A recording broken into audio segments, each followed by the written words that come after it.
berarti ada 2 episode. 1 episode namanya episode, 2 episode namanya episode Romawi. Tapi yang nggak pernah diajarkan di sekolah, ada episode yang ketiga. Yang episode yang ketiga ini lebih lama daripada episode pertama dan kedua, lebih besar kekuasaan daripada episode pertama dan kedua, lebih indah dan lebih berpengaruh daripada episode pertama dan kedua. Kira-kira episode ketiga ini episode apa? Bismillahirrahmanirrahim. Asyhadu an la ilaha illallah wa asyhadu anna Muhammadan abduhu wa rasuluhu la nabiyya ba'da. Wa qala Allahu ta'ala fil kitabihil karim, a'udzu billahi minasyaitonir rajim. Bismillahirrahmanirrahim. Kuntum khairu ummatin ukhrijat linnas ta'muruna bil ma'ruf wa tanhauna 'anil munkar wa tu'minuna billah. Alhamdulillah, puji dan syukur senantiasa kita panjatkan kepada Allah Subhanahu wa taala atas rahmat dan karunia-Nya, atas perkenanannya dan izinnya kita semua dapat berkumpul di sini. Allah berikan kita kenikmatan terbesar yang pernah diberikan oleh Allah kepada seorang hambanya, yaitu adalah nikmat keimanan. Dengan nikmat keimanan inilah kita bisa hidup di dunia, lalu mengumpulkan amal-amal lebih banyak lagi.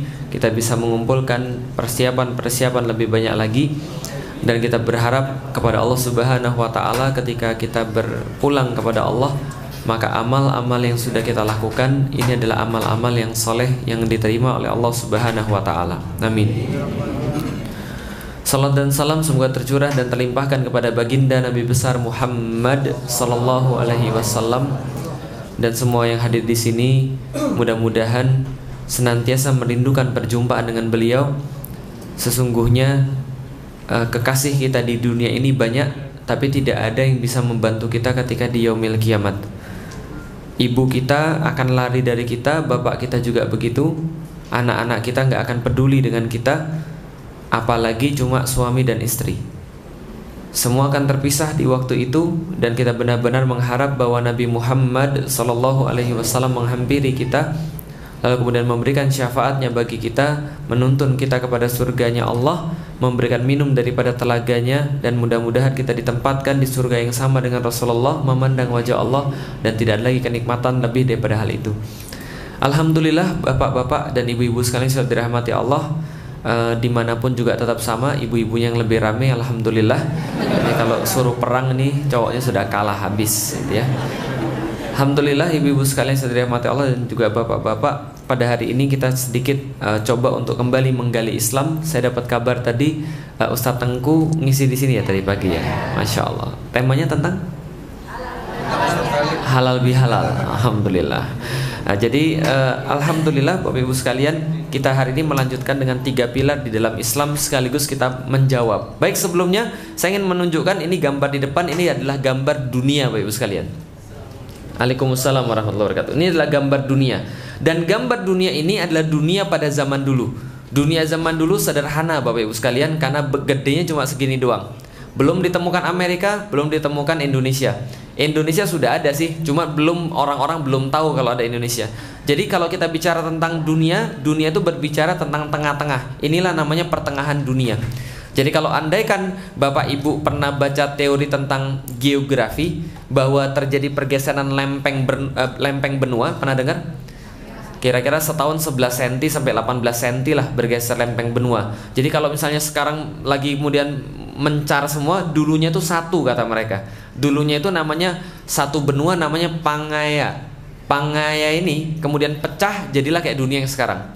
Kalau Anda nanti mau googling di internet, googling di Yahoo gitu ya. Jadi ketik Yahoo terus ketik Google gitu ya, muncul, nah baru nanti tulis lagi Pangaea itu Anda tulis, dan bagaimana kemudian proses pemecahan ini, nanti Anda akan dapat di situ bahwa tengah-tengahnya benua Pangaea yang satu itu adalah Arab Saudi.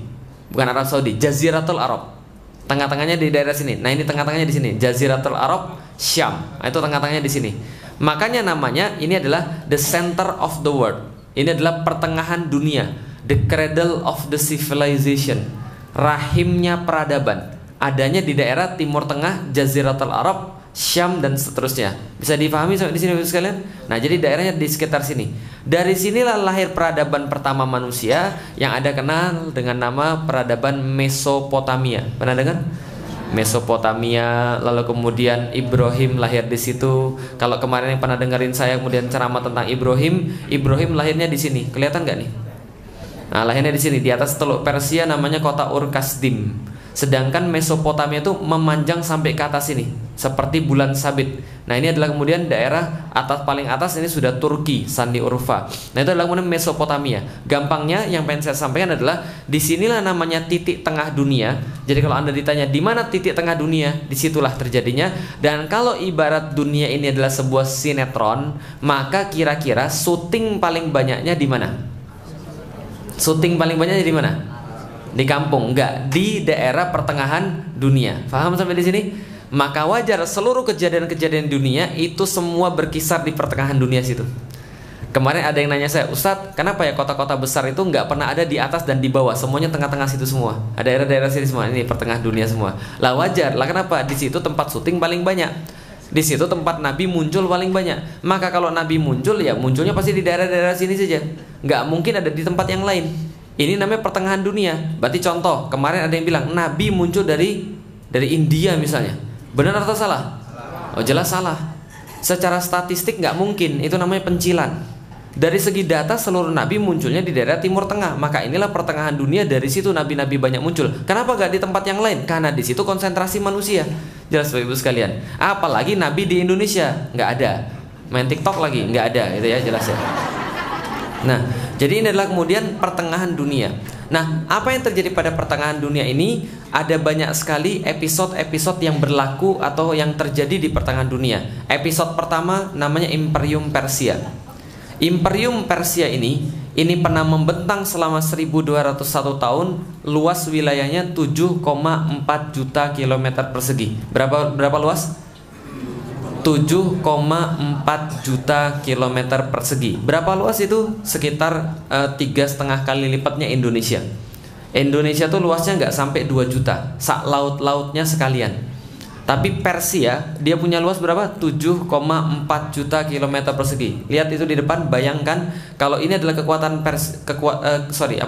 luasnya Persia, dia menguasai seluruh Turki yang sekarang, plus sedikit daripada Yunani, dia menguasai seluruh Mesir, lalu kemudian tarik Arab nggak dikuasai. Persia juga nggak mau pernah menguasai Arab, lalu kemudian tarik sampai ke arah dekat Rusia. Kenapa Arab nggak dikuasai? Males itu sekalian. Jadi orang-orang penguasa zaman dulu tuh males menguasai Arab. Lah kenapa? Nggak ada yang menarik di situ. Jelas ya? Mau nyari apa di situ?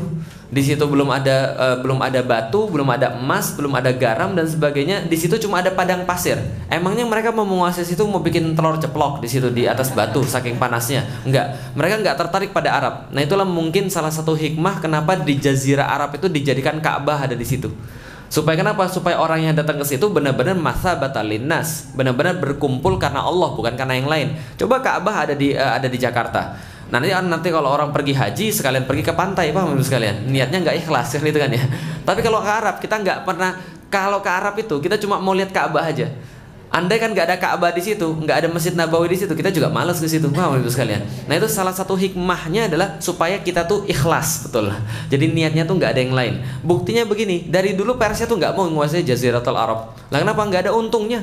Mereka di situ udah berantem sendiri, di situ nggak ada sumber daya, ngapain kita kemudian menguasai orang-orang Arab? Nah, tapi intinya kekuasaan mereka sudah 7,4 juta kilometer persegi. 550 sebelum Masehi sampai 651 Masehi, menguasai kemudian seluruh Jaziratul Arab, seluruh kemudian pertengahan dunia, termasuk Syam, termasuk kemudian Irak, Iran dan Turki dan sebagainya. Peradaban mereka gimana? Wah, jangan tanya. Ini adalah pintu masuk kota Ctesiphon.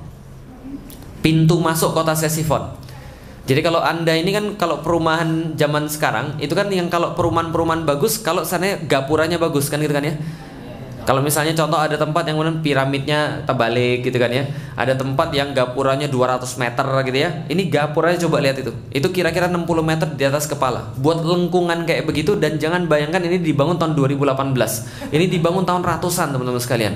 Begitu hebatnya peradaban Persia pada saat itu, dan ini dulu kemudian gerbangnya menutupi seluruh kota.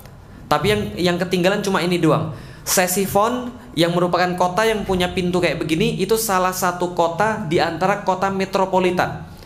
Jadi kalau andaikan di Jakarta di Indonesia punya konsep metropolitan, Jabodetabek, Jakarta, Bogor, Tangerang, Depok dan Bekasi misalnya.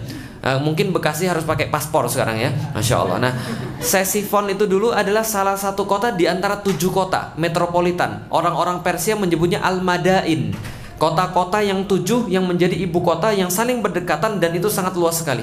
Nah, ini adalah ibu kotanya Persia, Ctesiphon, dan ada 6 ibu kota yang lain yang model kayak begini. Peradabannya keren, nyembahnya nyembah matahari, ibu sekalian. Ini adalah sebuah kota lagi di sana, betapa bangunan-bangunan dibuat sangat bagus sekali. Walaupun mereka menyembah matahari, tapi tetap kita tidak bisa menafikan bahwa ini adalah salah satu peradaban yang sampai sekarang diceritakan oleh orang.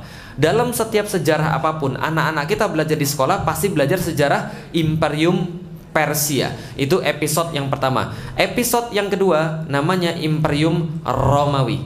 Ini episode yang kedua, namanya Imperium Romawi. Datangnya belakangan daripada Persia, tapi dia sudah membuktikan bahwa dia anak muda yang sanggup menyaingi kekuatan Persia.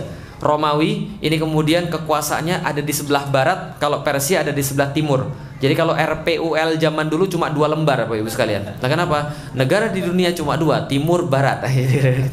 Barat Romawi, timur adalah Persia. Nah, barat dikuasai oleh Romawi dan yang di tengah-tengah ini adalah namanya Laut Mediterania. Laut Mediterania.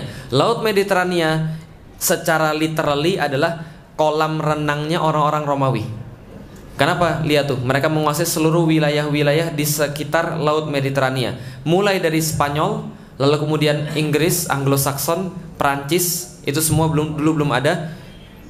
Itali, lalu kemudian Eropa Timur, dan ini perebutan kekuasaannya di sini, di Turki. Perebutan kekuasaan antara Romawi dan Persia. Sekali lagi, Arab Saudi dikuasai atau tidak? Enggak, males. Orang-orang Romawi, Persia nggak pernah ganggu orang-orang Arab. Lah kenapa? Males, Bapak sekalian ya, nggak ada yang mau dikuasai di situ. Nah, lalu kemudian Mesir dikuasai sampai kemudian ke daerah Maghrib, di daerah Maroko. Nah, ini adalah negaranya Ustadz Abdul Somad, tempat belajar ya, Maroko. Nah, lalu kemudian ini semua dikuasai oleh mereka, namanya Maghrib. Kenapa Maghrib? Maghrib asal kata dari kata gharib. Gharib artinya adalah barat, al-gharbiyah.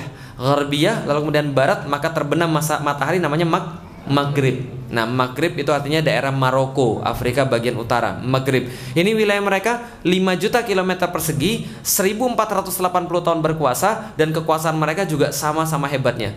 Dia buat salah satu keajaiban dunia namanya Kolosium.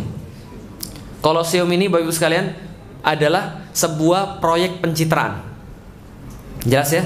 Jadi kalau Anda mau tahu tentang pencitraan nggak ada zaman sekarang aja, zaman dulu sudah ada. Jelas ya? Karena kemaksiatan tuh nggak mungkin kreatif. Maksiat tuh gitu-gitu aja.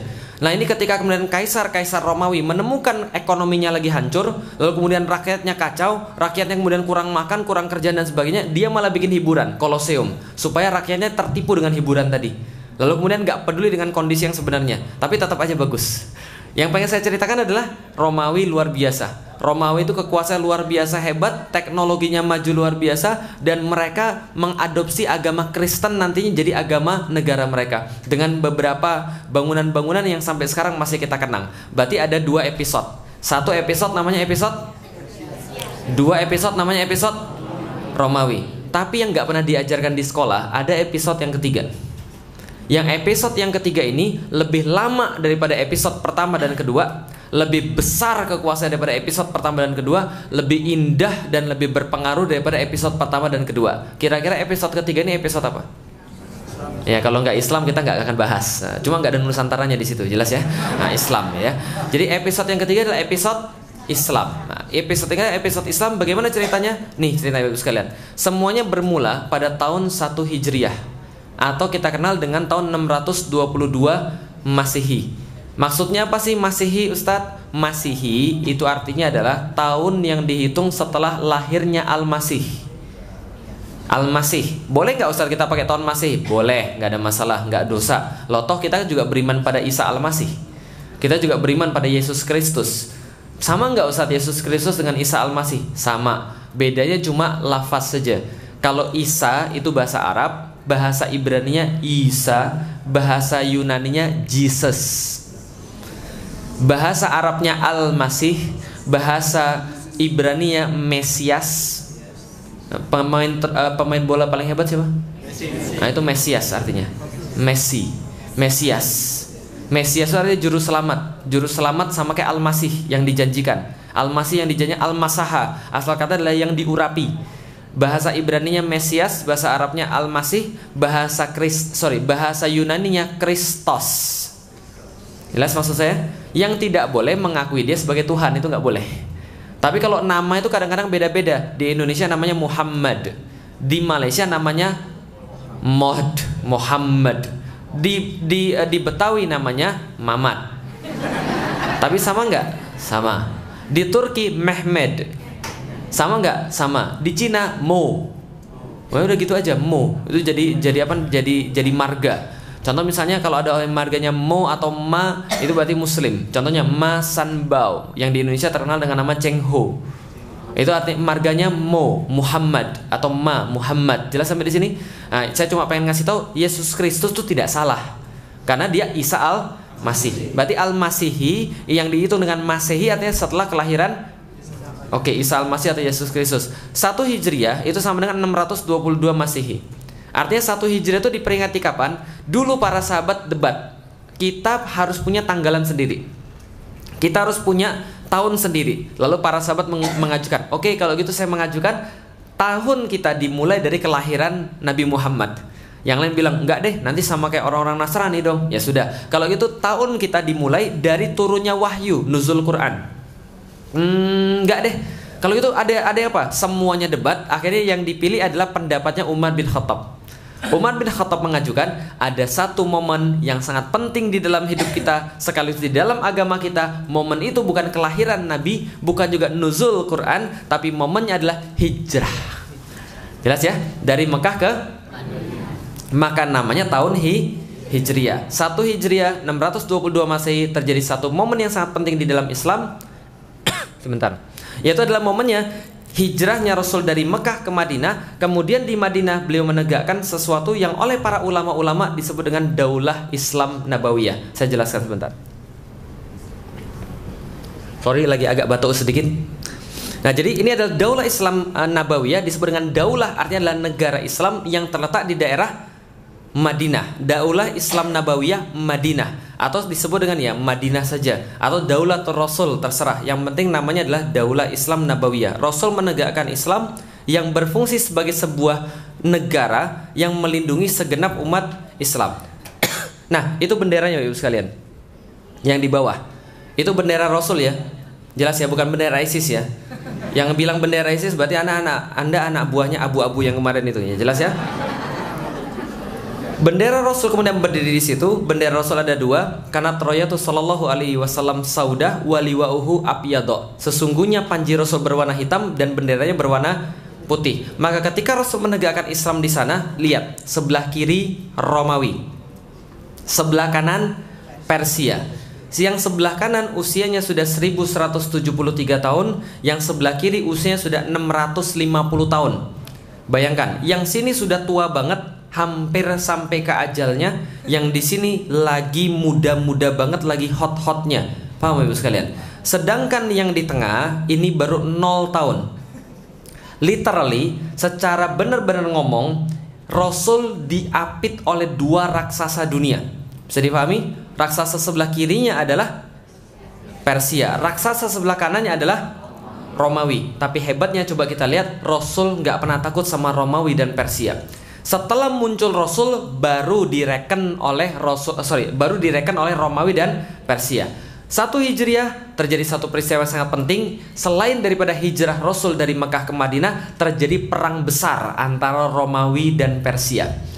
Jadi Romawi dan Persia memutuskan, saya nggak tahan lagi dengan kamu. Kamu selalu mengganggu saya. Saya juga emang tahan lihat kamu. Emang kamu bagus apa? Kita perang aja. Perang besar antara Romawi dan Persia. Saking besarnya perang ini jadi pembicaraan trending topik pada saat itu, Ibu sekalian.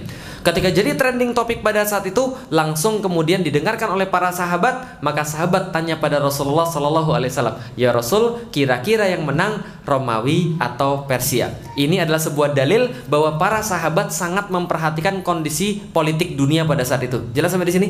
Jadi kalau ada yang bilang pada Anda, politik itu nggak usah dipedulikan, yang penting kita sholat, dunia itu terlaknat dan seisinya. Enggak, para sahabat memperhatikan dunia pada saat itu. Nanya pada Rasulullah Sallallahu Alaihi Wasallam, siapa yang menang, Persia atau Romawi? Kayaknya Persia deh Rasulullah. Kenapa? Lebih berpengalaman. Kayaknya Romawi deh Rasulullah. Lah kenapa? Dia lebih semangat. Yang mana Rasul yang menang? Rasul diem aja, Rasul nggak menjawab. Karena Rasul nggak punya pengetahuan tentang semua itu. Yang jawab adalah langsung Allah Subhanahu wa Ta'ala menjawab pertanyaan para sahabat, siapa yang menang dengan pertempuran Romawi dan Persia? Apa jawabannya? Ini jawabannya.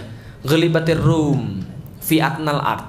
Kata Allah Subhanahu wa Ta'ala, Ghalibatir Rum fi atnal ard. Akan dikalahkan orang-orang Romawi di tempat paling rendah di atas muka bumi. Fi atnal ard. Ada yang bilang bahwa dalam waktu dekat orang-orang Romawi akan kalah. Tapi ada yang menarik, ternyata Romawi itu dihabisi sama Persia di Laut Mati, tempat paling rendah di atas muka bumi. Begitu akuratnya Al-Quran. Jadi Gulibatir Rum fi atnal ard, akan dikalahkan oleh orang-orang Romawi oleh orang-orang Persia fi atnal ard. Tapi tidak selesai sampai di sana. Perhatikan, wahum mim ba'di ghalabihim sayaghlibun fi bid'i sinin. Akan tetapi mereka setelah dikalahkan sayaghlibun, akan hidup kembali atau akan menang kembali melawan Persia setelah fi bid'i sinin. Perhatikan, fi bid'i sinin. Bid'i ini dalam bahasa Arab adalah hitungan antara 1 sampai 9. Jadi kata Allah, Romawi akan dikalahkan. Setelah dikalahkan Romawi, akan menang kembali mereka melawan Persia. Kata Allah, dalam waktu 1 sampai 9 tahun lagi. Jelas sampai di sini? Nggak mungkin lebih daripada itu. Kira-kira kalau Allah yang bilang betul atau betul? Betul. 7 tahun berselang daripada ayat ini turun. Ayat ini turun tahun 622. 7 tahun berselang daripada tahun itu, langsung kemudian ada satu kejadian yang sangat luar biasa. Tanpa diduga, tanpa diprediksi oleh siapapun. Sebagaimana nggak ada orang yang prediksi Brazil kalah lawan Belgia, Bapak-Ibu sekalian. Nggak ada yang prediksi sama sekali. Atau nggak ada yang prediksi Jerman kalah lawan siapa tuh? Korea Selatan gitu kan ya.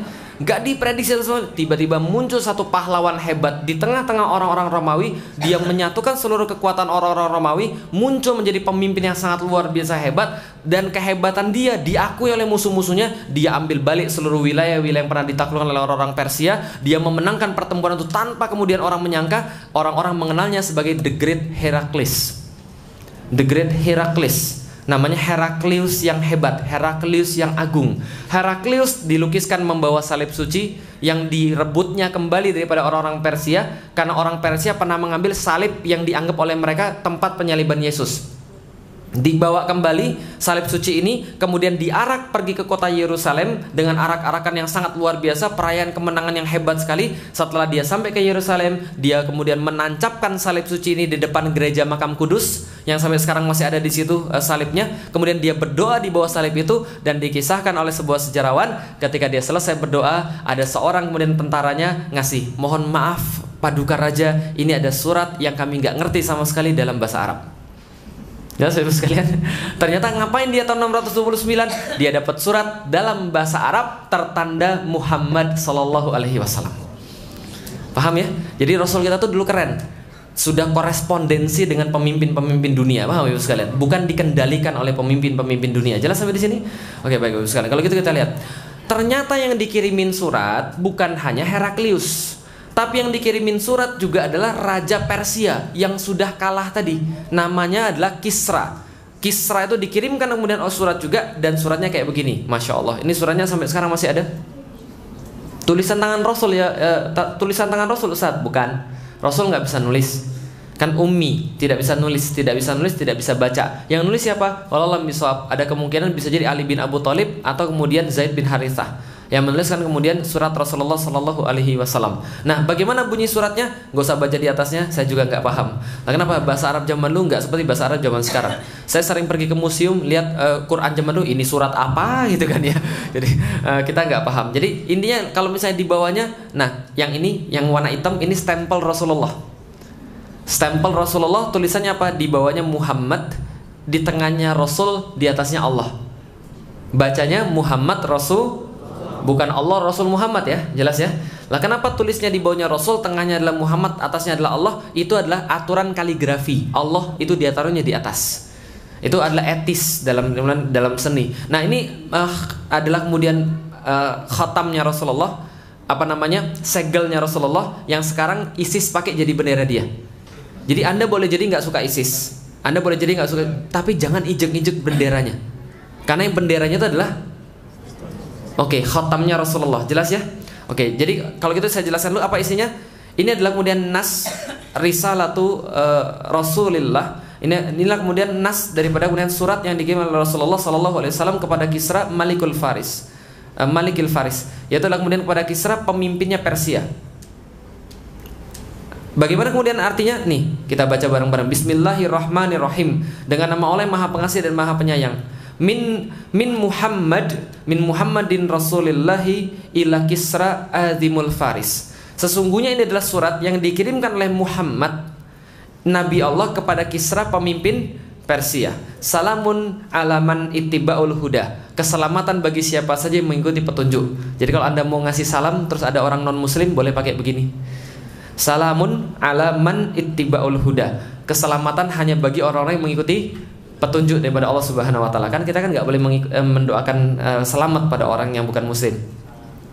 Wa amana billahi wa rasulihi washhadu an la ilaha illallah. Maka engkau kami perintahkan untuk bersyahadat tidak ada Tuhan selain Allah, dan bahwa wahdah satu-satunya dia, la syarikalah, tidak ada yang seserikat dengan dia, wa anna Muhammadan abduhu wa rasuluhu wad'uka bidda'illah.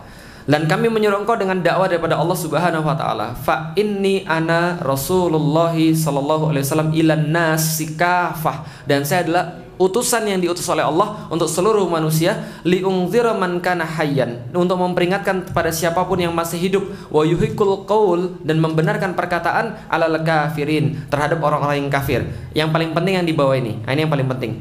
Fa aslim taslam. Anda nggak baca yang atasnya nggak ada masalah. Yang paling penting yang di bawah. Fa aslim taslam. Kata Rasul, berislamlah Anda selamat. Fa aslim taslam. Fa in abaita, kalau engkau menolak saya, kalau engkau menolak untuk berislam, fa inna ismal majusi alaik, maka engkau menanggung seluruh dosa orang-orang Persia. Pertanyaan saya, ini surat rayuan atau surat ancaman? Surat peringatan atau surat ancaman? Dua-duanya, peringatan sekaligus ancaman. Dan ini suratnya ketika dapat sama kemudian didapat oleh Kisra Persia, langsung dirobek. Lah kenapa? Kurang ajar, kata dia. Lah kenapa kurang ajar? Bapak Ibu sekalian, namanya bawahan. Kalau ngirim surat kepada atasan, biasanya disebut atasannya dulu atau bawahnya dulu? Kepada bapak yang terhormat, kepala bagian yang hebat sekali, tiada taranya, kegantengannya, terkenal seantero dunia, kan katanya. Dari saya, hambamu, bawahanmu yang sangat baik hati juga, kami mau minjem duit, kan gitu kan ya, misalnya. Surat-surat kan begitu kan ya. Pertama disebutkan lu kepada siapa, dan lengkap dengan pangkat-pangkatnya untuk menghormati dia. Dari siapa yang sangat lemah ini, fakir, nggak punya apa-apa, baru tujuannya, saya mau minta libur, misalnya gitu kan ya. Nah ini kemudian ini etika surat. Tapi ini sangat sekali nggak etika menurut orang-orang Persia. Lah kenapa? Yang dikirim itu namanya Syahansyah, julukannya Syahansyah, raja di atas raja, Pak. Bayangkan, jadi dia tuh sudah raja di atas raja pula. Lalu kemudian dia tuh menaklukkan banyak tempat. Walaupun baru kalah tapi pasukannya masih banyak, masih luas kemudian seluruh wilayahnya. Tapi dikirim oleh min Muhammad, saya Muhammad, kepada Kisra. Itu dari kayak atasan pada bawahan, paham Ibu sekalian? Maka dia ngamuk, langsung dirobek-robek. Setelah dirobek-robek, utusannya mau diancam bunuh. Utusannya Rasul mau diancam bunuh, utusannya lari, lalu kemudian bawa kuda, lalu kemudian lapor pada Rasulullah, ya Rasulullah, ini suratmu dirobek-robek sama Raja Persia. Apa kata Rasulullah? Mazqallahu fi mulki. Maka Allah akan merobek-robek kekuasaan dia sebagaimana dia merobek-robek merobek-robek surat dari saya. Kira-kira kalau Rasul sudah ngomong begitu, kejadian atau tidak? Wah, hati-hati. Enggak sampai 20 tahun ibu-ibu sekalian, enggak sampai 20 tahun seluruh wilayah 7,4 juta kilometer persegi itu masuk dalam wilayah Islam. Paham ibu sekalian? 7,4 juta kilometer masuk dalam wilayah Islam oleh satu orang pemuda namanya Sa'ad bin Abi Waqqas sama Khalid bin Walid. Itu ditaklukkan habis seluruh Persia. Jadi negara yang benar itu berkembang, Ibu sekalian. Itu baru benar, kayak Islam pada waktu itu. Kalau negara kita kira-kira berkembang atau berkurang? Nah itu contoh negara nggak serius, paham Ibu sekalian? Saya nggak ngomong siapa-siapa gitu kan. Nah, lalu kemudian dikirim juga surat kepada Raja Romawi. Yang tadi saya bilang setelah dia berdoa di bawah salib tadi, dia mendapatkan, nah ini surat buat dia. Aslim taslam, sama. Kalau kamu mau masuk Islam, taslam, kamu akan selamat. Ajroka bimarrotain. Dan engkau akan diganjar oleh Allah dengan 2 kali ganjaran. Apa ganjaran duanya? 1 beriman pada Isa, 2 beriman pada Muhammad. Ayo masuk Islam. Kalau kamu tidak mau masuk Islam, maka sesungguhnya kamu akan tanggung dosa orang-orang Romawi. Ini peringatan atau ancaman? Peringatan atau ancaman? Dua-duanya. Tapi Raja Romawi Heraklius itu masih muda dan benar-benar berpendidikan. Enggak langsung dirobek. Dia bilang, ini dari siapa mas? Dari Muhammad. Muhammad itu siapa? Orang yang ngaku nabi di daerah Timur Tengah. Langsung dek dia. Lalu dia bilang, coba cari tahu tentang Muhammad. Karena dek langsung. Kenapa? Dia mempelajari kitab banyak sekali. Dia mempelajari kitab banyak sekali. Dia sangat dekat dengan orang Yahudi. Dia mempelajari banyak sekali tentang nabi-nabi akhir zaman. Jadi kalau zaman sekarang orang sering dengar pengajiannya Ustadz Zulkifli Muhammad Ali tentang akhir zaman gitu kan ya. Antum takut gak keluar rumah? Takut itu kayaknya ini mau kiamat ya sebentar lagi.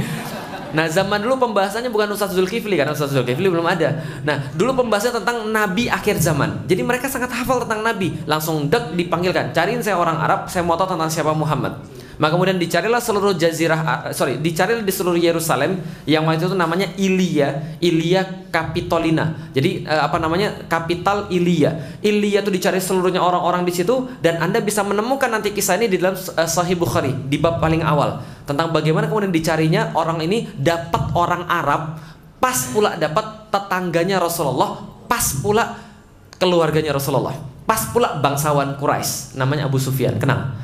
Nah, kenal. Abu Sufyan datang kepada Heraklius, dihadap-hadapkan pada Heraklius, dan mereka berbincang-bincang antara Heraklius dengan Abu Sufyan. Dan waktu itu Abu Sufyan belum masuk Islam. Nah, perbincangan ini panjang sekali. Anda bisa baca di Sahih Bukhari, silakan. Jadi saya nggak ngarang, ya. Jadi bagaimana kemudian percakapan mereka? Ditanya, bagaimana Muhammad? Dia begini. Bagaimana nasabnya? Nasabnya begini. Bagaimana bentuk fisiknya? Bentuk fisiknya begini. Bagaimana dia berantem dengan Anda? Kadang dia menang, kadang kami menang. Bagaimana tentang pengikutnya? Begini.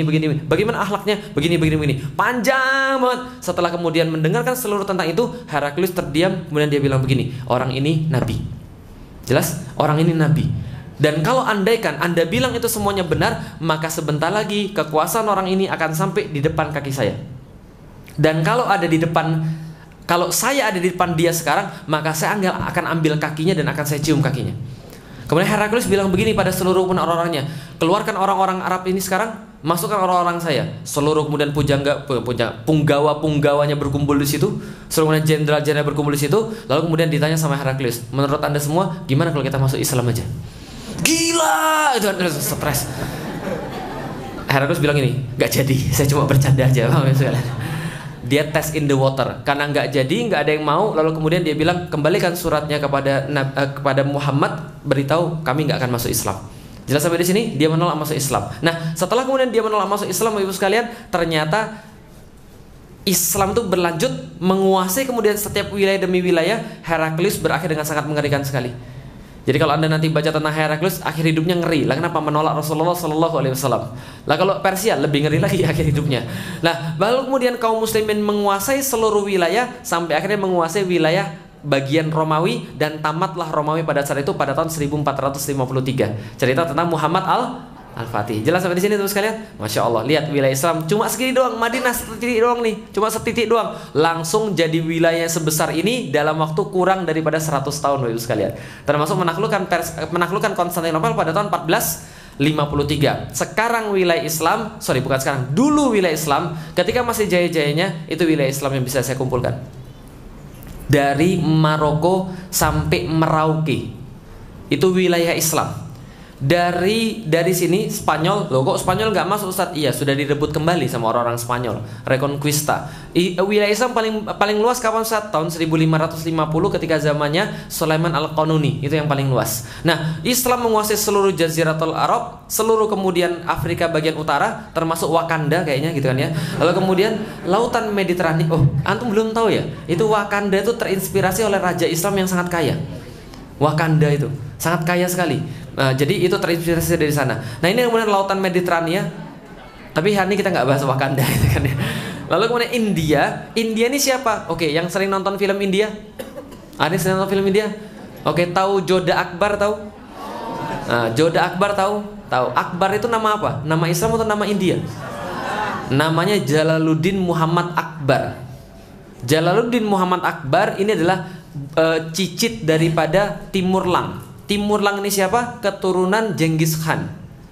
Jadi Genghis Khan itu punya anak, lalu kemudian dia punya anak lagi. Nah, ini kemudian masuk Islam. Ogedei Khan namanya. Ogedei Khan kemudian punya anak-anak, nanti jadi Timurlang. Timurlang kemudian punya anak-anak, namanya tadi Jalaluddin Muhammad Akbar. Jadi dulu India tuh hampir semuanya Muslim. Sekarang aja masalah gitu kan ya. Nah, tapi kemudian lihat, ini wilayah Islam 20 juta kilometer persegi termasuk Indonesia. Anda pikir Indonesia masuk Islamnya kapan? Sebelum Hindu? Yakin? Enggak. Indonesia Hindu masuk duluan, Buddha masuk duluan. Kerajaan terakhir daripada Hindu Buddha adalah kerajaan Majapahit. Samudra Pasai itu masuk memang lebih dulu, tapi lebih dulu mereka Hindu dan Buddha. Majapahit itu terakhir pada tahun sekitar 1400-an, itu diganti oleh kemudian kerajaan Islam pertama, namanya kerajaan Islam Demak. Kerajaan Islam Demak, Raden Fatah itu anak Brawijaya V Majapahit. Lah kenapa kemudian dia bisa masuk Islam? Diutus Wali Songo oleh Mehmet Çelebi, penguasa Khilafah Utsmani pada tahun 1400-an. Bisa difahami sampai di sini? Lengkap ya, jelas ya? Nah, Islam kemudian memimpin sepanjang itu, dan tidak hanya memimpin sepanjang itu, dia memberikan keluar biasaan yang sangat hebat. Ditemukanlah kemudian teknologi nggak pernah ada pada zamannya. Dihiasilah dunia dengan kehebatan-kehebatan yang nggak pernah ada pada masanya. Orang-orang Arab Islam melukis langit-langit, lalu memberi nama-nama bintang di langit dengan nama-nama dia, gitu kan ya, Aldebaran, gitu kan ya. Lalu kemudian bintang apalagi misalnya yang kala jengking itu apa gitu namanya, apa namanya? Bukan Scorpio, itu bahasa Latin gitu kan ya. Segala macam lah. Nanti coba lihat bintang-bintang di langit yang namanya depannya Al, itu semua bahasa Arab, gitu kan ya. Nah, artinya kemudian mereka, nah contoh misalnya begini, ini ada seorang namanya Ibnu Al-Haisami. Ibnu Al-Haisami ini menulis sebuah kitab namanya Al-Manazir. Ceritanya begini, ada satu cerita, saya nggak bisa memverifikasi kebenarannya, tapi kira-kira ada hikmahnya. Jadi gini, dia diminta oleh gubernur Mesir untuk bikin bendungan Sungai Nil. Sampai di Sungai Nil, karena dia aslinya bukan ahli mata, dia ahli arsitek, teknik sipil. Ketika dia sampai di sana, dia lihat, hah, saya disuruh apa? Buat bendungan Sungai Nil. Gila, itu aja orang zaman dulu bisa buat piramid, itu aja nggak bendung Sungai Nil.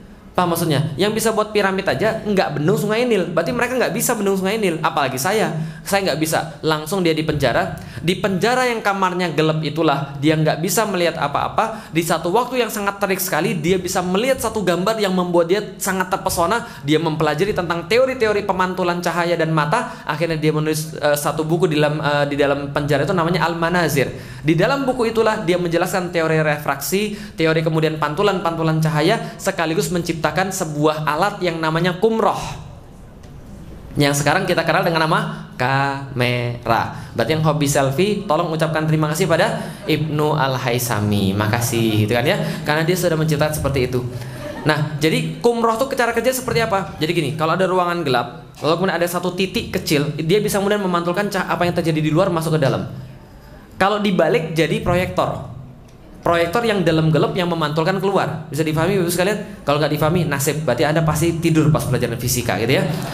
Dia menjelaskan tentang mata, dan dia menjelaskan tentang operasi katarak. Siapa namanya? Ibnu Al-Haisami. Dunia mengenal lagi daripada peradaban episode ketiga ini. Ada yang namanya Abu Qasim Al-Zahrawi, dikenal oleh orang-orang barat dengan nama Al-Bukasis. Dia menulis tentang satu kitab namanya At-Tasrif, tentang dasar-dasar ilmu bedah. Dan dia adalah orang yang pertama kali membedah orang. Dan dalam buku itu dia menulis 72 alat-alat bedah yang sampai sekarang masih dipakai. Dan kalau Anda mau pergi ke museum, di Turki ada museum tentang alat-alat kesehatan, Abu Qasim Al-Zahrawi. Inilah kemudian orang yang berikutnya. Siapa lagi kita kenal? Kota-kota hebat, gitu kan ya, kota seperti misalnya di Mesir, kota-kota Istanbul. Ngomong-ngomong Bapak Ibu sekalian, ketika Eropa lagi nggak pernah mandi dan mereka banyak penyakit gara-gara nggak pernah mandi, Anda tahu pada abad-abad gelap tahun 1300-an, tahun 1400-an di Prancis itu sepertiga penduduk mati gara-gara wabah pes. Nah, kenapa wabah pes? Nggak pernah mandi. Namanya The Black Death. Coba googling di Yahoo ya, The Black Death, gitu kan ya, kematian hitam. Itu banyak sekali memakan nyawa orang. Kenapa? Gara-gara nggak pernah mandi. Pernah pakai parfum? Parfum asli ada tulisan di bawah botolnya, Eau de Toilette. Oh, nggak pernah, berarti kere ini pasti kita nih. Yang nggak kere yang saya tanya ya. Eau de Toilette pernah lihat? Nanti kalau besok-besok main ke mall, lihat-lihat aja kan nggak bayar ya. Jadi sombong banget sih Ustaz. Eau de toilette artinya adalah eau de toilet bacanya. Eau atau eau de itu artinya air. Toilet ya toilet. Kenapa namanya air toilet? Karena di zaman dulu di Perancis itu mereka nggak peduli tentang sanitasi. Jadi kalau mereka mohon maaf lagi pergi buang air besar, di rumahnya itu disediakan satu kotak, lalu kemudian dikasih kemudian semacam kayak bak kosong, di atasnya dikasih papan, dilobangin. Kadang-kadang lubangnya satu, lubangnya dua, biar bisa bareng-bareng. Wah, ibu sekalian. Nah, jadi kadang-kadang gitu. Nah, setelah itu kemudian mereka buang di situ, mereka biarkan, dan kadang-kadang mereka buang di tengah jalan. Ini serius, Anda boleh baca. Ini serius. Ini namanya the dark age bagi mereka. Di saat itu di Istanbul sudah ada 50 hammam, tempat permandian umum. Di saat itu di Istanbul sudah ada yang namanya Fatih Külliyesi yang menampung setiap orang-orang yang jalan dari luar kota menuju ke kota itu, ditampung semuanya di Taphane, sebuah rumah yang 3 hari menjamu tamu-tamu dari manapun, gak ditanya agamanya, gak ditanya apanya, dikasih roti sehari 1 roti. Oh, cuma 1 roti segini mah sekali ya. Kasih 1 roti 1 hari dan uang jajan untuk tinggal supaya mereka nggak mati, bisa dipahami. Dan itu pun nggak laku itu Taphane-nya. Lah kenapa? Karena ketika mereka masuk ke Istanbul, mereka sudah dicegat sama orang-orang Istanbul asli. Ke rumah saya saja, ke rumah saya saja. Saya mau ikramud duyuf, saya mau memuliakan para tamu. Ini yang terjadi di sana. Mereka mandi 50 tempat pemandian umum, tempat pencucian umum juga ada, perpustakaan nggak usah tanya. Di saat Eropa kegelapan. Paham sampai di sini Ibu sekalian? Episode ketiga ini ngerinya kayak apa? Dan luar biasa lagi adalah teman-teman sekalian, mereka membuat barang-barang yang nggak pernah ada pada sebelumnya. Ini di daerah kota Andalusia. Ini yang terjadi di sana. Nah, artinya adalah apa? Islam menampakkan keagungan yang luar biasa. Pada satu titik di dunia, orang pernah mengenal Islam itu sebagai puncak peradaban dunia.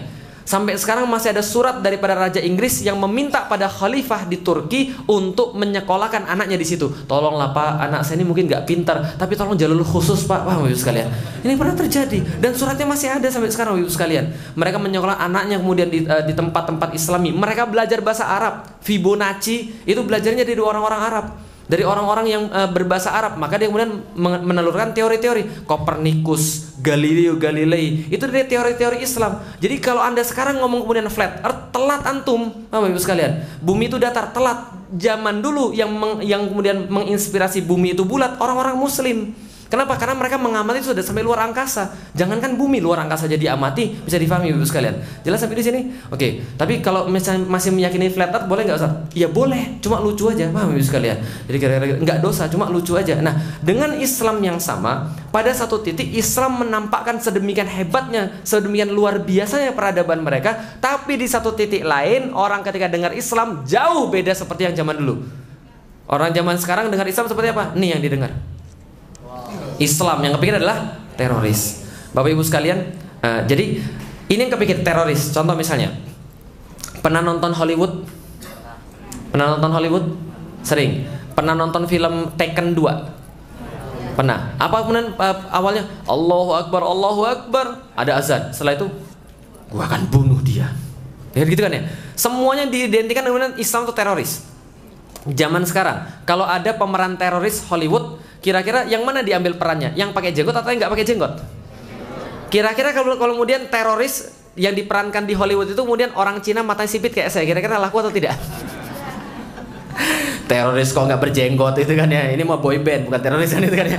Lah kenapa? Karena sudah ada tadi sebuah mindset bahwa teroris harus berjenggot, dan ini dimakan oleh orang Muslim. Islamofobia ini ngeri, serius. Saya diceritain betul. Mudah-mudahan sekarang nggak gitu lagi. Masya Allah, teman-teman sekalian. Orang-orang itu sekarang ngelihat jenggot tuh masih takut. Tapi mereka ngelihat Messi nggak takut, paham Ibu sekalian? Messi itu jenggotnya lebih panjang daripada saya. Tapi Masya Allah, ada orang-orang yang kemudian di Indonesia ini, termasuk para penegak hukumnya itu, ketika ngelihat jenggot itu, mereka lihat ini lebih diwaspadai daripada nggak punya jenggot, paham Ibu sekalian? Walaupun jenggot saya jenggot Pancasila, paham Ibu sekalian? Cuma 5 biji doang. Oh sekarang banyak Ustaz, ya karena saya rajin mengaji. Nah, nggak, tapi pengen saya kasih itu adalah semua kemudian Islam itu diidentikan dengan teroris. Kamu orang mana Islam? Wah, kamu mau ngebom ya? Masalah begitu. Yang dilakukan oleh orang Islam pasti dikatakan teroris jihad. Tapi yang dilakukan oleh orang-orang kafir, mereka bunuh 500 orang, oh ini orang gila, gunman gitu kan ya. Orang stres. Ini bermasalah. Kenapa? Islamofobia. Benar-benar distigmatisasi negatif. Zaman dulu orang mengenal Islam, orang baik, pintar, terdidik. Kamu orang Islam ya? Sembuhin aku kan gitu kan ya. Lalu apa? Orang Islam pasti dokter, kan gitu. Oh, kamu orang Islam, ajarin aku. Orang Islam pasti pintar. Sekarang kamu orang Islam ya, sebentar kan jangan deket-deket saya. Gitu kan ya? Apalagi pakai cadar, jangan deket-deket saya. Ini zaman sekarang begitu. Orang takut dengan agamanya sendiri, dengan budayanya sendiri, dengan biahnya sendiri. Ini sudah luar biasa, stigmatisasinya luar biasa. Nah, negara muslim terbesar di Indonesia, tapi masya Allah kemiskinan di mana-mana. Bapak Ibu sekalian, andaikan dulu saya cuma ngelihat muslim, saya nggak bakal masuk Islam. Nggak bakal saya masuk Islam. Untungnya saya nggak ngelihat muslimnya, yang saya lihat adalah Islamnya. Maka ulama-ulama bilang al-Islamu mahjubun bil muslimin. Sesungguhnya Islam itu tertutup kehebatannya oleh orang-orang muslim yang sekarang kacau balau. Lihat, orang-orang minta banyak sekali. Di Pantura, pulang kampung, itu minimal ada 4 sampai 5 gentong cuma di Indramayu saja. Paham Ibu sekalian? Yang ngalahin orang untuk kemudian nyari sumbangan, dan sampai sekarang nggak selesai itu masjidnya. Paham Ibu sekalian? Orang ngelihat itu Islam tuh bawaannya sumbangan. Zaman dulu Ibu sekalian, di rumah saya pas saya masih belum muslim, ada seorang laki-laki masih kecil, umur kelas 3 kelas 4, pakai peci putih, lusuh, bawa map. Ngapain dia? Minta sumbangan. Jelas sampai di sini. Ini yang kemudian tergambarkan pada orang-orang. Apalagi nih, lihat nih, saking parahnya kalau andaikan pendiri negara kita masih hidup, kayaknya dia sudah merasa malu. Wah, Ibu sekalian. Nah, kenapa? Cuma di Indonesia yang aneh luar biasa. Dibentuk BNN, Badan Anti Narkotik, narkotikanya naik. Dibentuk KPK, korupsinya naik. Mau Ibu sekalian? Ini bingung sudah seperti apa. Dibuat kemudian polisi dibuat badan kehormatannya bermasalah. Dibuat kemudian MPR dan DPR untuk mengawasi, MPR DPR-nya bermasalah. Dibuat badan kehormatan MPR, badan kehormatannya bermasalah. Dibuat KPK-nya masalah juga. Bisa dipahami Ibu sekalian? Masalahnya apa? Bingung orang. 11,7 juta anak putus sekolah. Itu data tahun 2008 Ibu sekalian. Hanya orang-orang kaya yang bisa kemudian sekolah. Orang-orang makan seperti generasi sekarang. Coret-coret. Ini materi saya buat tahun 2009, belum ada TikTok. Nah, kalau mungkin sekarang perlu saya ganti gitu ya. Orang-orang sudah setengah hilang akalnya gara-gara aplikasi-aplikasi semacam itu. Masya Allah, coret-coret. Sampai sekarang masih ada coret-coret nih, Masya Allah Ibu sekalian. Dan coret-coretnya juga cuma coret-coret, tapi kelakuan mereka tuh, coba lihat. Ini, lihat nih, Islam. Sebentar. Lihat nih. Lihat. Jangan-jangan Anda dulu ini ya, masuk di sini. Lihat, agamanya apa ini? Coba lihat. Woi, tren terbaru. Oh, fashion. Iya. Lihat tuh. Ini seorang wanita dicolek nggak apa-apa, dipegang nggak apa-apa. Sudah, nggak ada harga diri sama sekali. Coba bayangkan gede ini jadi apa nih kira-kira? Ngerokok, minum-minuman keras. Nggak hanya itu teman sekalian. Coba lihat apa di sini? Bakar motor orang. 2008.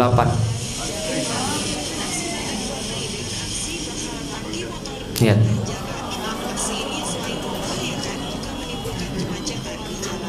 Agamanya apa nih sekalian? Islam. Paham ya? Jadi kalau Anda euforia bahwa sekarang banyak pengajian-pengajian rame semua, masih banyak banget orang-orang kayak begini. Banyak banget orang-orang kayak begini. Kemarin saya datang ke sini santai-santai sama teman-teman main duduk-duduk di belakang, ada anak-anak kecil. Ditanya, "Ini tahu nggak siapa?" "Nggak tahu." Lah, artinya apa? Ya, terkenalnya Ustadz Adi Hidayat Abdul Somad masih banyak yang nggak tahu. Masih banyak orang-orang yang nggak peduli sama itu. Antum tahu TikTok itu di download lebih daripada WhatsApp? Oh, belum tahu ya? TikTok sama WhatsApp itu lebih banyak di download TikTok. Sudah jelas kira-kira kondisi seperti apa yang ada di sini. Wajar kemudian kalau misalnya orang-orang ketika berbicara tentang Islam, mereka berbicara tentang sesuatu yang buruk. Pertanyaannya, kenapa itu bisa terjadi? Kenapa itu bisa terjadi? Oke, coba lihat. Logikanya begini. Logikanya. Dulu Islam hebat, sekarang Islam kacau. Berarti ada bedanya kan ya? Berarti pasti dulu ada yang mereka punya yang kita nggak punya, betul begitu? Coba lihat apa yang mereka punya dan yang kita nggak punya. Al-Quran mereka punya, kita punya nggak? Qurannya beda atau tidak? Sama-sama berapa juz? 30 juz. Sama berapa surat? Berapa ayat? Ayo, 6.236 ayat. Jelas ya? Oke, berarti sama-sama aja. Enggak, mereka bukan 10.000 ayat gitu kan ya. Mereka enggak lebih banyak daripada kita. Sama-sama segitu. Hadis, kira-kira sama atau tidak? Sama. Kira-kira zaman dulu sama zaman sekarang lebih mudah mana untuk mengakses hadis? Zaman dulu atau zaman sekarang? Bu, zaman dulu Pak, itu Imam Bukhari mau ngumpulin hadis, dia jalan-jalan berapa lama? 16 tahun. 16 tahun dia jalan-jalan untuk ngumpulin hadis. 16 tahun dia jalan-jalan, benar-benar mengerahkan seluruh kehebatan dia dapatlah 740.000 hadis yang dia hafal di luar kepala. Berikut kemudian orang-orang yang meriwayatkannya dan cerita orang-orang yang meriwayatkannya, berikut sanad-sanad sampai bapaknya, sampai Rasulullah. Jelas ya? Imam Bukhari ya. Kira-kira kayak apa Ustaz? Ya sampelnya Adi Hidayat lah kira-kira gitu ya. Ini orang pinter banget ini Bukhari ini. 740.000 hadis dihafal di luar kepala selama 16 tahun. Dia peres 740.000 hadis ini, dapatlah dia sahihnya yang benar-benar dia yakin ini dari Rasulullah, benar-benar dari Rasulullah, tidak diragukan lagi, dapat 7.200. Dari berapa? 740.000 diperes jadi berapa? Enggak sampai 1%-nya. Dan setiap dia menuliskan satu hadis, sebelum dia menuliskan, dia akan sholat 2 rakaat dulu, minta petunjuk bagi Allah, kepada Allah. Kalau dia yakin, dia baru tulis itu hadisnya. Masya Allah, ini Imam Bukhari. Dia buat 16 tahun. Sekarang itu buku bisa dijual di toko buku, harganya berapa? 300 ribuan. Murah atau mahal? Awas bilang mahal ya. Saya sudah ceritain loh susahnya ini hadisnya kayak apa ini. 16 tahun itu buatnya Pak. Jelas ya, ini nggak mahal sama sekali. Bahkan kalau Anda misalnya punya duit lebih, Anda bisa beli tab. Zaman sekarang bisa beli tab, kalau nggak di HP, beli tab, ketik Maktabah Syamilah misalnya. Maktabah Syamilah ada ribuan kitab di situ yang Anda nggak bakal selesai sampai mati bacanya. Lah kenapa? Bahasa Arab semuanya. Lah, tapi ini kalau Anda pun masih nggak bisa juga. Di dalam tab Anda itu Anda bisa install Kutubus Sittah atau Kutubut Tis'ah. Anda bisa install 9 kitab hadis yang dibuat oleh para ulama. Masya Allah. Dan Anda tinggal search, gampang banget, nggak kayak dulu. Cuma zaman sekarang kalau baterainya habis, hadisnya hilang. Wow, sekalian. Ini kemudian yang lebih mudah dulu atau sekarang? Pertanyaannya, kenapa kita masih nggak bisa seperti mereka? Loh, berarti ada yang salah ini. Mereka lebih pintar Ustaz? Enggak juga. Bisa dipahami Ibu sekalian. Arab sudah saya tunjukin zaman dulu, ada nggak yang pengen? Sumber daya Arab tuh nol Ibu sekalian. Mereka cuma jago ngafal saja, tapi mereka nggak ada yang lain, berantem melulu, nggak ada sumber daya. Tapi ketika datang Islam baru mereka hebat. Tapi kita Islam juga nggak? Kita juga Islam, harusnya kita bisa. Nah pertanyaannya apa? Oke, kalau gitu kita cari. Inilah yang kemudian saya katakan, dulu mereka punya 3 pilar yang mereka senantiasa terapkan. Ini yang membuat jadi kayak tadi. Jadi sejarah yang kita lihat episode ketiga. Oke, pilarnya apa saja? Yang pertama individu, yang kedua masyarakat, yang ketiga negara. Jelas sampai di sini? Oh Ustadz, nggak boleh bahas negara Ustadz, nanti dikira subversif, nanti dikira anti NKRI, anti Pancasila. Bapak Ibu sekalian, tugas saya membaca sejarah lalu menyampaikan kepada Anda sejarah. Anda mau percaya atau tidak, silahkan. Anda mau ngecek sejarahnya, sampai sekarang masih bisa Anda baca. Itu cuma tugas saya, menyampaikan sejarah. Oke? Yang pertama individu, yang kedua masyarakat, yang ketiga negara. Oke, yang pertama individu, ketakwaan individu. Yang paling nyata kelihatan di dalam Islam adalah ketika orang masuk Islam, secara individu dia berubah total sebagaimana orang nggak tahu sebelumnya. Betul begitu? Coba lihat Umar bin Khattab sebelum masuk Islam dengan sesudah masuk Islam, berubah total atau tidak? Berubah total. Sifatnya masih keras, cuma pemanfaatan kerasnya itu berubah total. Sebelumnya menjegal Nabi Muhammad, sebelumnya menjegal dakwah Nabi Muhammad. Setelah masuk Islam, besok mau hijrah. Oke, gue besok hijrah. Gimana cara hijrahnya? Kita diam-diam aja. Enggak, lu aja yang hijrah diam-diam. Umar bilang apa? Saya mau pengumuman dulu. Dia datang ke Ka'bah, naik ke atas Ka'bah, lalu bilang, nama saya Umar, besok mau hijrah. Kalau yang nggak sayang pada dirinya sendiri dan yang mau anaknya jadi yatim dan mau istri jadi janda, tunggu saya di depan. Paham ya sekalian? Berubah total. Dari kemudian mengancam Rasulullah jadi membela Rasulullah Shallallahu Alaihi Wasallam. Secara individu, ketakwaan individu sangat luar biasa. Setiap Muslim yang membaca Al-Quran itu tidak akan mungkin bermaksiat secara sengaja. Nggak akan mungkin dia bermaksiat secara sukarela. Paham ya sekalian? Minimal hatinya teriak kalau dia mau maksiat. Minimal kalau dia baca Quran. Gimana caranya? Ketakwaan individu ini dicapai ketika seseorang sudah mulai mengenal Allah Subhanahu wa Ta'ala. Cara paling singkatnya seperti apa? Baca surat-surat Makkiyah. Baca surat-surat Makkiyah. Pahami tadaburnya, pahami artinya. Jadi jangan cuma baca Al-Waqi'ah, An-Naba, Ar-Rahman dan seterusnya. Baca surat-surat Makkiyah. Di situ ada banyak yang memberikan ketakwaan dalam hidup kita. Kalau kita sudah yakin ada Allah, maka kita yakin bahwa Allah itu mengawasi kita. Pertanyaan saya sederhana. Anda pernah ngevlog? Anda pernah ngevlog? Atau pernah lihat orang ngevlog? Kalau Anda pernah ngevlog, Anda akan tahu sendiri, Anda baru bangun, Anda nggak akan mungkin mau Anda dilihat oleh orang.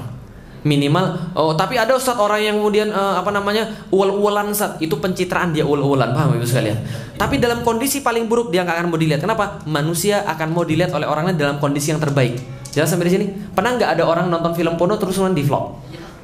Ada nggak? Nggak ada kan ya? Kenapa? Karena dia merasa diawasi. Orang yang merasa diawasi akan senantiasa hati-hati. Paling gampang, karyawan sama bosnya lagi main game tapi dia sudah sediain, kalau bosnya datang, wah kelihatannya bagus gitu kan ya, maka harus diawasi terus, betul Bapak sekalian. Nah, kalau Anda merasa diawasi CCTV aja Anda nggak banyak bergerak, contoh misalnya ada orang-orang penceramah, kalau sudah ada kamera di depan dia sulit ngomong. Nah, kenapa? Hati-hati ngomongnya. Kalau nanti salah ngomong, gawat gitu kan ya, bisa dipermasalahkan. Nah, kalau ada CCTV, kalau ada kamera, ini akan direkam. Kalau orang memahami akidah yang benar, Allah senantiasa ngelihat, jangankan kamera, Allah rekam saya kok. Jangankan kemudian cuma kamera, cuma di dunia, Allah mempertanggungjawabkan semua yang saya katakan. Maka apa yang saya katakan, jangankan antum mau rekam, antum mau sebarkan, terserah. Allah kemudian mencatat omongan saya. Bisa dipahami Ibu sekalian? Orang yang kemudian berada dalam akidah Islam, dia merasa diawasi oleh Allah. Maka ketika dia diawasi oleh Allah, dia nggak banyak bermaksiat. Contoh misalnya, suatu waktu Rasulullah Shallallahu Alaihi Wasallam mengatakan ada seseorang yang sangat luar biasa ketakuan individunya, walaupun nggak dilihat oleh orang lain. Jadi gini, seorang laki-laki beli tanah pada seorang laki-laki yang lain. Ternyata setelah dia beli, dia mau nanam di tanah itu, pas dia gali dapat emas. Emasnya bukan 1-2, selantak 2 lantak emas. Jelas sampai di sini, emas banyak sekali. Setelah dia dapat emas, kalau ada yang dapat emas, kira-kira gimana? Kira-kira gimana? Dia ambil, lalu dia bawakan kepada yang jual. Dia bilang, mohon maaf akhi, yang saya beli kemarin itu adalah tanah. Saya nggak beli emas. Karena itu ini saya dapat emas, maka ini tidak ada dalam akad kita. Sekarang saya balikin emasnya kepada kamu. Apa kata yang jual? Mohon maaf akhi, yang saya jual kemarin itu tanah berikut isi-isinya. Berarti ini emas bukan punya saya. Oh, cap ini juga bukan punya saya, ini juga bukan punya saya. Akhirnya diserahkan kepada hakim, hakim kemudian memanfaatkan ini untuk kepentingan umum. Jelas Bapak Ibu sekalian, sama-sama nggak mau emas. Bayangkan itu terjadi pada masa sekarang. Jangankan emas di dalam tanah, yang di luar aja hilang, Bapak Ibu sekalian. Jelas ya, ini ketakwaan individu. Orang yang bertakwa itu, Masya Allah Bapak Ibu sekalian, jangankan urusan apapun, yang ada jadi nggak mau, apalagi wasiat bapak ibunya. Nggak akan jadi masalah kalau anak-anak bertakwa, insya Allah. Cuma anak-anak yang nggak bertakwa, bapak ibunya meninggal, yang pertama diributkan adalah warisan. Kalau bertakwa, ngapain kemudian? Saya selalu ajari pada anak-anak saya gini, sesuatu itu mendekat kamu ke Allah atau tidak? Kamu tidak dibeliin mainan, kamu nggak pernah ribut. Beliin mainan, kalian ribut, mainannya Abi ambil. Jelas Bapak Ibu sekalian? Artinya apa? Sesuatu itu mendekatkan pada Allah atau tidak? Kalau orang sudah kemudian benar-benar sudah akidahnya benar pada Allah, maka secara individual dia terjaga daripada berbuat maksiat secara sengaja dan sukarela. Paham Bapak Ibu sekalian? Nah, ini kalau kemudian orang paham tentang katakan individu, dia sholat, dia baca Quran, dia tahajud, maka ketika orang lain tidur, dia berdiri sendiri menghadapkan ridha Allah, maka dia akan senantiasa Allahu Akbar, Allah lihat saya. Mau bermaksiat, sebentar. Mau buka film porno, ya Allah, kalau saya nanti mati buka ini gimana? Felixio mati buka film porno. Yang saya nggak peduli dengan Anda. Yang saudara bilang apa? Anak saya, buset, bapak saya mati ngeliat film porno. Lagi TikTokan mati gitu. Nggak usah. Kalau Anda benar-benar tahu Allah itu dalam, Anda kenal Allah, Anda akan benar-benar sulit untuk bermaksiat. Kalaupun bermaksiat, Anda pasti akan merasa sangat bersalah banget. Gitu kan ya. Lah kenapa? Karena Anda benar-benar sudah kemudian ditanamkan akidah Islam. Ketakwaan individu ini pilar yang pertama. Tapi kalau orang-orang cuma takwa secara individu, Allah tahu Anda itu lemah. Makanya kemudian Rasul katakan, innama yakulu dzi'bu minal ghanami qasiyah. Sesungguhnya serigala itu cuma memakan domba-domba yang sendirian. Paham maksudnya? Serigala itu ibaratnya maksiat. Maksiat milik orang yang sendirian. Coba lihat saja, orang-orang sendiri itu biasanya maksiat.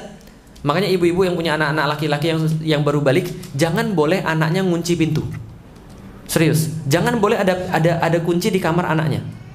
Orang Amerika, pas saya pergi ke Amerika itu, mereka nggak ada kunci di pintu anak laki-lakinya. Lah kenapa? Karena anak laki-laki kalau misalnya sudah di kamar sendirian, ngunci pintu, di dalam ada internet, ada kemudian HP, yang dibuka apa? Kemungkinan besar pornografi. Jelas sampai di sini?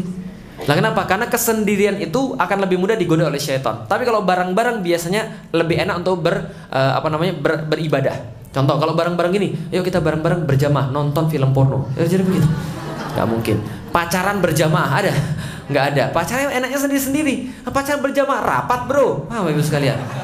Bukan pacaran itu. Nah, maka kemaksiatan itu enaknya kalau sendiri, tapi berjamaah enaknya tuh beribadah. Maka gimana cara yang kedua? Nah, ini masyarakat yang peduli. Ini pilar yang kedua. Jadi kata Rasulullah Shallallahu Alaihi Wasallam, sesungguhnya ibarat daripada orang-orang yang menaati Allah itu seperti menaiki kapal. Kalau kapal itu ada yang di atas, ada yang di bawah, kata Rasulullah. Maka kalau yang di bawah mau ngambil air, dia naik ke atas, menimba air, lalu balik lagi ke bawah. Tapi yang lama-lama, kata Rasulullah, yang bawah bilang, sulit bro, masa naik turun, naik turun, naik turun. Ini nanti mereka juga bosan kali lihat kita. Gini aja, kita bolongin aja kapalnya. Kalau kita bolongin kapalnya, yang keluarkan air-air keneh. Lalu dibolongin kapal, yang atas tahu yang bawah lagi bolongin kapal. Tapi yang atas nggak ngomongin yang bawah. Yang tenggelam siapa? Jelas sampai di sini? Anda boleh baik secara individu, tapi tolong jangan biarkan Anda sendirian yang baik. Karena Islam bukan dengan agama seperti itu. Dari awal Anda baca Al-Fatihah saja, itu sudah berjamaah. Bismillahirrahmanirrahim. Alhamdulillahi rabbil alamin. Ar-Rahmanirrahim. Maliki yaumiddin. Itu semua pujian bagi Allah. Iyyaka, kami ibadah kepadamu. Berarti ibadah itu paling bagus berjamaah. Iyyaka na'budu wa iyyaka nasta'in. Ihdina, kami minta tolong ditunjuki. Berarti petunjuk itu akan datang kalau berjamaah. Jelas sampai di sini? Nah, berarti kemudian kalau berjamaah semua itu jadi bagus. Kenapa? Masyarakat yang peduli, amar ma'ruf nahi munkar. Maka para ulama-ulama zaman dulu muncul dalam kondisi yang sangat masif, sangat banyak ketika mereka sudah hidupnya Islami. Lihat, Imam Asy-Syafi'i, Imam Hambali, Imam Bukhari, Imam Ahmad bin Hambal, Imam Malik dan sebagainya. Mereka munculnya satu zaman, Bapak Ibu sekalian. Lah kenapa? Karena sudah siap amar ma'ruf nahi munkar. Contoh, kenapa Imam Syafi'i pintar? Suatu hari Imam Syafi'i bilang sama gurunya, "Guru, saya sekarang lagi mau mengeluh." "Ah, kenapa mengeluh?" "Saya ini sekarang hafalan saya jelek banget ya guru." "Loh, terus kenapa?" "Iya, saya nggak ngerti nih apa penyebabnya." Gurunya bilang, membuat suatu syair, gurunya bilang begini, "Ilmu itu seperti cahaya, dan tidak akan masuk cahaya pada pendosa-pendosa." Dia bilang, ngeri banget. Saya baru ingat ya guru. Lah kenapa? Saya kemarin lewat pasar. Di pasar itu angin keras berhembus, tertiup jilbab cewek, kelihatan betisnya. Saya nggak sengaja lihat betis, hilang satu kitab. Paham Ibu sekalian? Yang dilihat apa? Betis, nggak sengaja pula. Lantung lihat apa? Bukan betis lagi gitu. Wajar aja, bukan lupa lagi kitab, lupa semua, paham sekalian, lupa diri sekalian. Nah, kenapa? Orang-orang itu mereka hidup dalam sebuah kondisi yang sangat luar biasa. Imam Syafi'i, Imam Malik, Imam Ahmad bin Hambal dalam kondisi keilmuan yang luar biasa, amar ma'ruf nahi munkar. Mereka mudah sekali untuk belajar. Kenapa? Nggak banyak maksiat sekalian. Balik lagi, pilar pertama individu, tapi nggak cukup, harus berjamaah. Kalau berjamaah ada amar ma'ruf nahi munkar, tapi cukupkah hanya berjamaah? Tidak. Kenapa? Harus ada negara yang menerapkan syariat Allah. Itulah kenapa orang-orang penjajah dan keturunan-keturunannya tidak rela Anda berislam. Paham? Kenapa tidak rela Anda berislam? Karena kalau Anda berislam secara benar, mereka nggak punya chance untuk menjajah Anda. Jelas sampai di sini? Karena Islam itu harus diterapkan, Islam itu harus kemudian diamalkan. Baik, jadi intinya adalah apa? Nah, sejarah membuktikan bahwa pencapaian kaum muslimin yang besar ini ada ketika negara itu campur tangan kepada kebaikan. Karena kalau negara tidak campur tangan kepada kebaikan, bahayanya luar biasa. Lah kenapa? Bapak Ibu sekalian coba lihat. Riba tahu? Halal atau haram? Riba itu haram. Tolong jangan dipotong. Riba itu haram. Tapi ketika kemudian itu dibuat oleh seorang manusia, dosanya cuma bagi dia saja. Saya nggak sholat, dosa saya. Saya nonton film porno, dosa saya sendiri. Tapi kalau saya penguasa yang berbuat maksiat, dosanya bukan cuma untuk dia. Kenapa? Ngefeknya bagi seluruhnya. Bisa difahami Ibu sekalian. Itulah kenapa Imam Ahmad bin Hambal mengatakan kalau kita punya doa yang paling makbul, kita doakan pada pemimpin, mudah-mudahan pemimpin kita taat sama Allah Subhanahu wa taala. Karena kalau seandainya dia tidak taat pada Allah Subhanahu wa taala, semuanya kena. Bahkan cuma debu-debu ribanya aja kena. Bisa difahami sampai di sini Ibu sekalian. Oke, baik, kalau gitu kita lanjut lagi. Oke, sekarang sudah ada belum pilar pertama? Pilar pertama, ketuhanan individu. Pilar kedua, masyarakat yang beramar ma'ruf nahi munkar. Yang ketiga, negara yang menerapkan syariat. Yang pertama sudah ada atau belum? Insya Allah sudah ada. Tuh masih banyak orang pergi sholat. Walaupun gak sholat tiap hari, minimal sehari sekali. Kapan? Maghrib gitu kan ya. Minimal seminggu sekali. Kapan? Jumatan. Walaupun gak sholat Jumatan sama sekali, minimal setahun sekali. Kapan? Ya kalau enggak minimal disolatin lah gitu kan. Masih ada insya Allah. Masyarakat beramar ma'ruf nahi munkar ada atau tidak? insya Allah ada NU, ada Muhammadiyah, ada Persis dan sebagainya. Semua kemudian kelompok-kelompok yang beramar ma'ruf nahi munkar, yang sekarang MMI, FPI, HTI dan sebagainya. Nah ini semua amar ma'ruf nahi munkar ada pada kelompok-kelompok ini. Insya Allah masih banyak kelompok-kelompok yang soleh banget, gitu kan ya? Jelas masih banyak. Yang ketiga, negara yang menerapkan syariat sudah ada atau belum? Oke, coba lihat sekalian. Riba halal atau haram? Haram.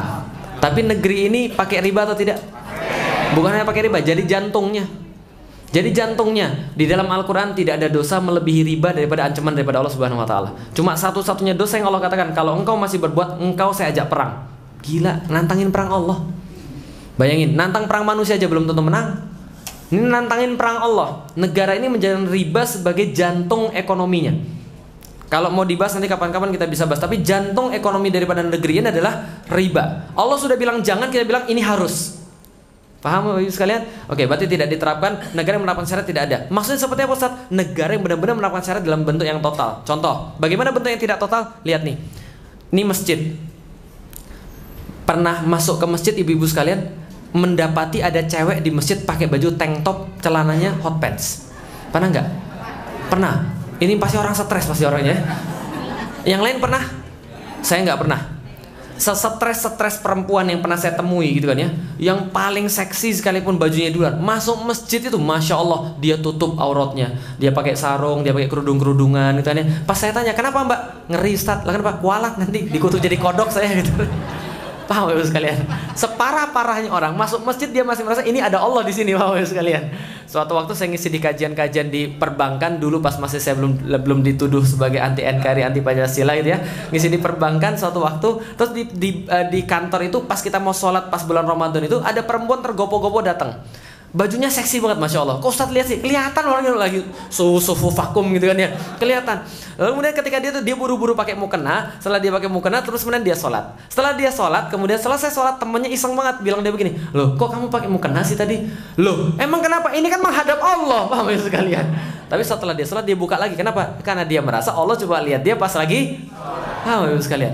Sama kayak orang-orang di negeri ini. Seorang orang di negeri ini merasa Allah cuma lihat dia di masjid doang. Ketika dia masuk masjid, dia bilang kita harus meniru kepemimpinan Rasulullah Sallallahu Alaihi Wasallam. Kita harus meniru Abu Bakar As-Siddiq, harus meniru kemudian siapa lagi, Umar bin Khattab, harus meniru Utsman bin Affan, Ali bin Abu Thalib. Lip service. Tapi dia kemudian ketika di luar seolah-olah nggak ada Allah. Jangan pakai agama di dalam politik. Dalam memilih pemimpin nggak boleh pakai agama. Kalau anda pakai agama, anda anti keberagaman. Paham ibu sekalian? Ini namanya negara sekuler. Negara yang kemudian membuang agama jauh-jauh dan dia cuma merasa Allah cuma ada di masjid. Bisa dipahami? Ini pemikiran asli hati-hati. Ini memang hati-hati sekali. Kenapa? Karena cuma menaruh Islam di tempat satu titik, sementara yang lain tidak. Ya tempat yang lain lebih tinggi ayat konstitusi daripada ayat-ayat Allah. Ya sudah, nanti kalau mati nggak usah ditalkin. Paham ibu sekalian? Bacain aja ayat konstitusi gitu ya, biar kapok gitu kan ya. Nah, ini menjadi problem. Kenapa? Karena gini, kalau orang sudah menempatkan ada yang lebih tinggi daripada Allah, akidahnya bermasalah. Sekali lagi, kalau ada orang yang menempatkan ada sesuatu yang lebih tinggi daripada Allah, akidahnya bermasalah. Kemarin ketika kemudian kejadian, saya termasuk yang protes, bukan masalah 200 daftar itu, bukan. Tapi kata-katanya itu loh. Sesuatu dakwah Islam harus sesuai dengan Pancasila. Bro, setahu saya Pancasila itu diambil dari Islam, bukan sebaliknya. Kalaupun harus ada yang disesuaikan dengan Islam, Pancasila itu sesuai dengan Islam. Jangan dibalik, Islam harus sesuai dengan Pancasila. Bisa dipahami ibu sekalian. Nah, lalu dia Felix anti Pancasila, capek deh gitu kan ya. Sama orang kayak gitu kadang-kadang saya pengen begini. Sini kamu datang ke sini sebentar. Bukan mau dipukul, enggak. Kita diskusi aja. Saya pengen ngajak mereka debat tentang masalah Pancasila. Kita lihat pengetahuan siapa lebih baik. Sombong banget Ustaz? Enggak, itu bukan sombong, takabur, paham ibu sekalian. Enggak, itu kekesalan seorang hati. Kekesalan seorang saja gitu kan. Jadi enggak maksud saya gini, maksud saya adalah ini kemudian saya bilang tadi. Artinya ketika kemudian dia di masjid taat sama Allah, tapi begitu kemudian dia keluar daripada masjid, begitu di ruang sidang dia pakai aturan-aturan selain Allah. Bisa dipahami Ibu sekalian? Split personality.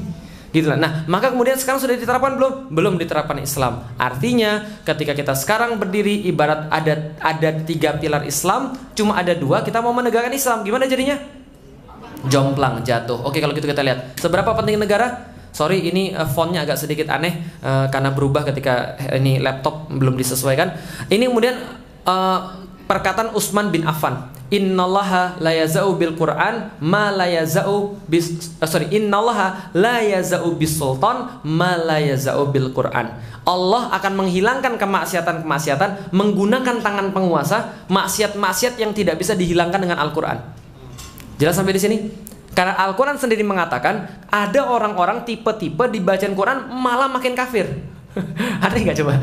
Bacaan Al-Quran malah tambah kafir. Wa idza tutla alaihi ayatuna walla mustakbiran ka'allam yasma'aha ka'anna fi uzunaihi waqra. Ada orang dibacaan Al-Quran berkata, "Allah, kamu tuh ngomong aja," berpaling seolah-olah sombongnya minta ampun. Ada yang ketika dibacaan Al-Quran, hadza asatirul awalin, ini cuma dokumen sejarah.